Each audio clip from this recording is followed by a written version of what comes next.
Are you listening? कैमरे आज घट नजर आ रहे हैं, की गल है? Damn. Yeah.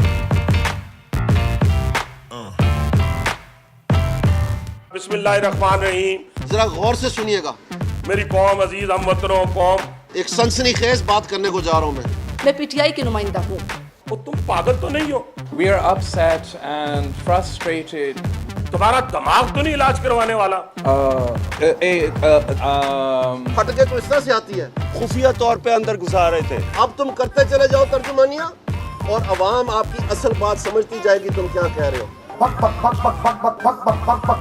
Please बस कर दें। आज रात को आपने इयान अली को आसिफ अली जरदारी की बहन डिक्लेयर करना है।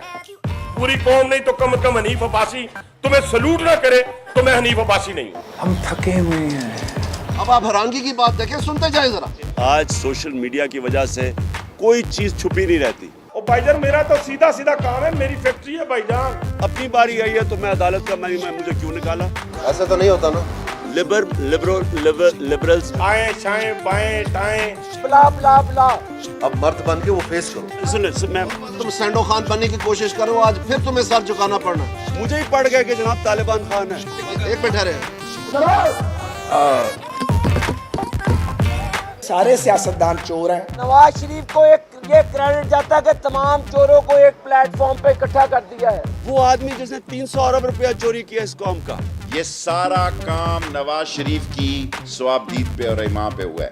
ये है रावलपिंडी का बनारसी ठग, नाहल नकम्मे निकट्टू। तेरा भी सारा रिकॉर्ड आ गया है। ये क्या हो रहा है? मोहम्मद नवाज शरीफ एहतसाब से भाग रहे हैं। ये इस गरीब कौम को लूट रहे हैं। नियाजी है, ये हर वक्त झूठ बोलता रहता है। इमरान खान का भी वही केस है जो नवाज शरीफ का है। वो इमरान खान नवाज शरीफ लीडर हैं। झूठ बोलता है। खा खा के इनका पेट ही नहीं भरता। और ये सुनते जाइए, बड़ा मजेदार और दिलचस्प मरला है। हमें इतने कुर्बानियाँ दिए हैं। तुम करप्ट बाप की पैदावार हो। मैं तो स्टपनी वकील हूँ। तेरे तो पेपर ही नहीं है। हमें नहीं पता ये किधर जा रहा है पैसा? मैंने चोरी किया टैक्स। आपको जवाब देना पड़ता है। आए अब मर्द बने। और आपको क्या है? मैं तुम्हें चैलेंज करता हूँ। ये पैसा है इस कौम का। इस कौम को तुम्हारे बेवकूफ बनाने के दिन अब खत्म हो गए हैं। आपने करप्शन से पैसा बनाया है। तुम्हारा एक एक झूठ हम साबित करेंगे इंशाल्लाह ताला। 30 साल से आप बच रहे हैं। तुम सर झुकाओ शर्म से और माफी मांगो कौम से। जनाब मुगले आजम साहब क्या कहते हैं? ये कौन सा तरीका है? 3 दफा प्राइम मिनिस्टर रह चुका है। Very nice. फौज की तो गोद में पले हुए हैं। ये क्या हो क्या रहा है यहाँ पर? वो मिठाई क्यों बांटी है? कल पूछो तो सही। इनकी बात गलत थी क्यों? सच सुनने के लिए हौसला भी चाहिए। आप सबका बहुत बहुत शुक्रिया और इंशाल्लाह